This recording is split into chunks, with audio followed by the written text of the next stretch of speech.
This morning, President Zelenskyy now claims he's ready to sign a minerals deal after being kicked out of the White House on Friday.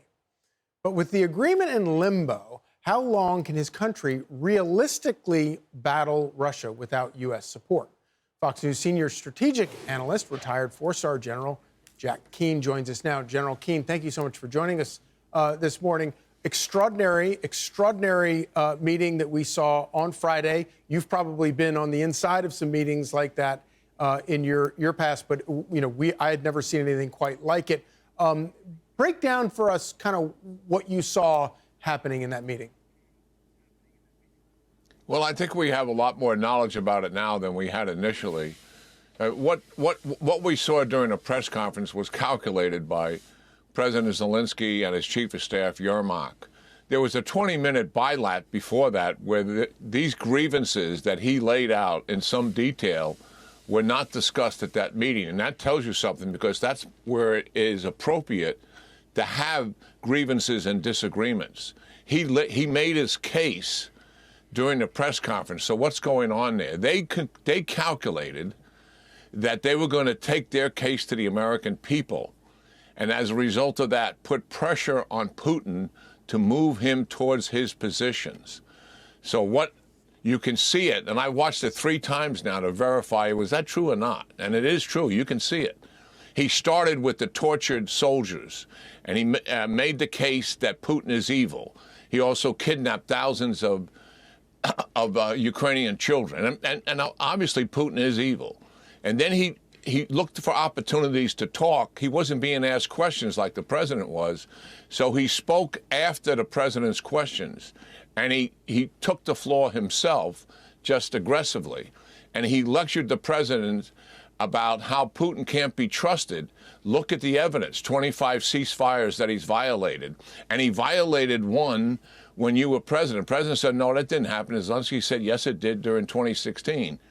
And the president stopped looking at Zelenskyy at that point and looked at the floor. And then he debated the vice president when the vice president was trying to say, you haven't thanked us at all during this meeting, and here we got a president who's trying to achieve a diplomatic solution here. And then he challenges him by saying, JD, what kind of a diplomatic solution? Then he goes on the offense again to make his point, not so much to JD or to the president, but to the American people. So the purpose of the meeting by Zelenskyy was completely different than the purpose of that press conference by the president. They came in and Zelenskyy was told this isn't going to take all that long.